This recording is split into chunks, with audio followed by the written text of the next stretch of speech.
Welcome to our channel. Today we how to activate TriNet insurance benefits tracking for employees, beginner guide step by step clearly. To activate TriNet insurance benefits tracking for employees, start by logging into your TriNet account. Enter your username and password on the login page. Once logged in, navigate to the dashboard. Look for the Benefits section in the main menu. Click on Benefits to open the Benefits Overview page.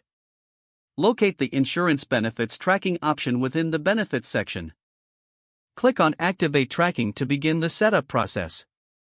You will be prompted to review your current insurance plans. Ensure all relevant plans are selected for tracking. After reviewing, click the Continue button.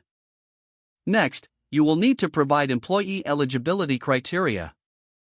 Fill out the required fields regarding employee enrollment status.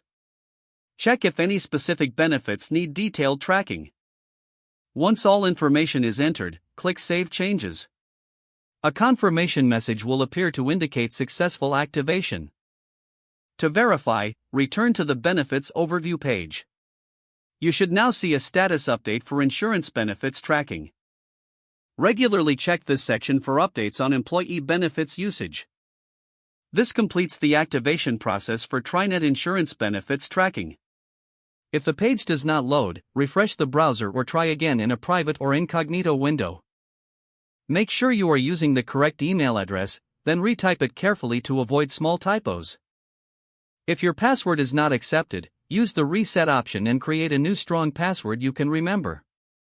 Check your spam folder for verification or security emails, then complete any requested confirmation steps.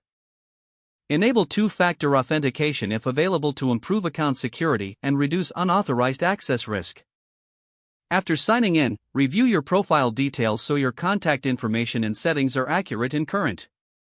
If you see an error message, note it down and try again after restarting your device and internet connection. Log out when you finish, especially on shared devices, to keep your account and payment information secure. If the page does not load, refresh the browser or try again in a private or incognito window. Make sure you are using the correct email address, then retype it carefully to avoid small typos. Don't forget to like this video and subscribe to our channel for more step-by-step tech guides.